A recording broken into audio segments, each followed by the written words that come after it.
అందరికీ ప్యానెల్లో ఉన్న పెద్దలందరికీ సంక్రాంతి శుభాకాంక్షలు.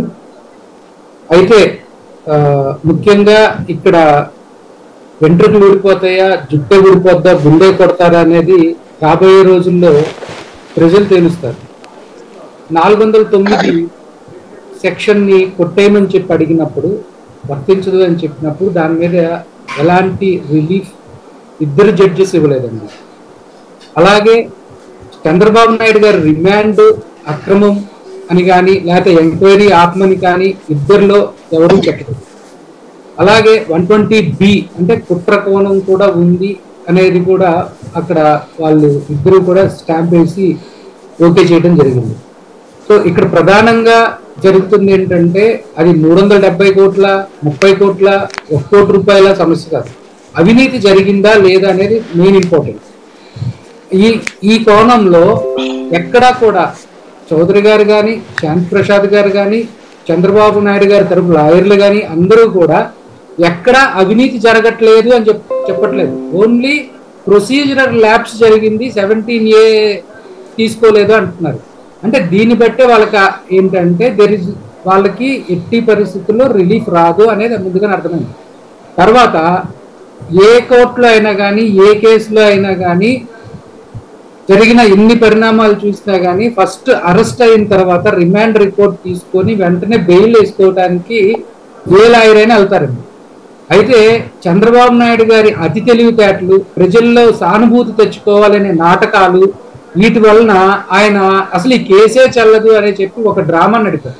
ఈ డ్రామా పరంపరలో దోమలు గుట్ని అన్నారు, రాత్రిపూట ఎవరెవరో వచ్చి తలుపులు కొడుతున్నారన్నారు, ఇక వేడి నీళ్ళు లేవన్నారు. ఇలాంటి పరంపరలన్నీ చెప్పి ఆఖరికి ఎప్పుడైతే సుప్రీంకోర్టులో తలుపులు వేసేసారో క్లియర్గా 17A మీద ఖచ్చితమైన తీర్పు వస్తుంది, అది చంద్రబాబు నాయుడుకి రిలీఫ్ రాదు అని చెప్పి తెలుసుకున్నారో అప్పుడు బెయిల్ కోసం వెళ్ళారు. ఆ బెయిల్ కూడా ఎట్లా దొడ్డిదారిన 73 ఏళ్ల వయసు, ఇంకా అంతా అయిపోయింది, కళ్ళు కనపడట్లేదు, తలుపులు కొట్టుకుంటున్నారు, ఇట్లాంటి నాటకాలన్నీ చెప్పి బెయిల్ కోసం వెళ్ళారు. ఆ బెయిల్ కోసం వెళ్ళినప్పుడు కూడా క్లియర్గా ఏం చెప్పారు, మీరు గవర్నమెంట్ కూడా ఏంటంటే హ్యుమానిటరీ గ్రౌండ్స్ మీద ముసలాయన సమస్త రోగాలు ఉన్నాయని వాళ్ళే చెప్తున్నారు, ఇలాంటి టైంలో ఆయన ఎందుకు ఇబ్బంది పెడతామని చెప్పి పెద్దగా అబ్జెక్ట్ చేయలేదు.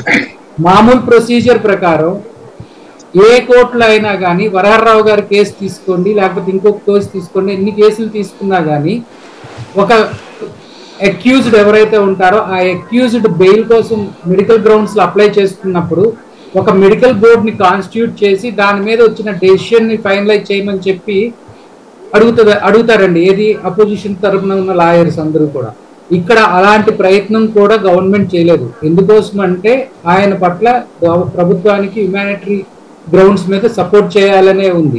At the same time Chandrababu Naidu గారి మీద పీక మీద కత్తులు అంటే కేసులు వేలాడుతూనే ఉన్నాయండి. దాదాపు 9-10 కేసులు ఉన్నాయి.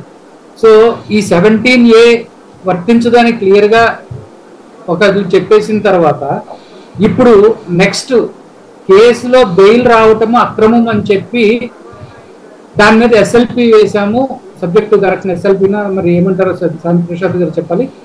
ఆ SLP మీద రేపు ఎల్లుండో జడ్జిమెంట్ కూడా రాబోతుంది అని చెప్పారు. అలాగే IRRలో కూడా జరుగుతుంది. ఇక్కడ మనం ముఖ్యంగా గమనించాల్సింది ఏంటంటే గతంలో కానీ ఇప్పటికి కానీ ఎప్పటికైనా చంద్రబాబు నాయుడు చేసిన అవినీతి ఆరోపణల మీద ఎక్కడైనా కానీ ఆయన టెక్నికల్ ప్రాసెస్లో ల్యాబ్స్ చూయించి బయటపడ్డారు, కానీ ఎక్కడా కూడా ఆయన కోర్టులో కేసులు ఎదుర్కొని బయటకు రాలేదండి. నిరూపించుకొని ఆయన తప్పు లేదనే విషయంలో బయటకు రాలేదు, ఇంక్లూడింగ్ దిస్ కేస్. ఇప్పుడు నిన్నటి వరకు ఏం చెప్పారు, న్యాయం గెలిచింది అని చెప్పి, బెయిల్ రాగానే న్యాయం గెలిచింది అని చెప్పి చెప్పుకుంటున్న చంద్రబాబు నాయుడు అనుకో ఇవాళ రోజున 17A కూడా మాకు తీర్పు వచ్చేస్తుందని చెప్పుకుంటంలో పెద్ద గొప్ప ఏం లేదు. నేను ఇంకోటి కూడా ఏం చెప్తానంటే ఈ తీర్పు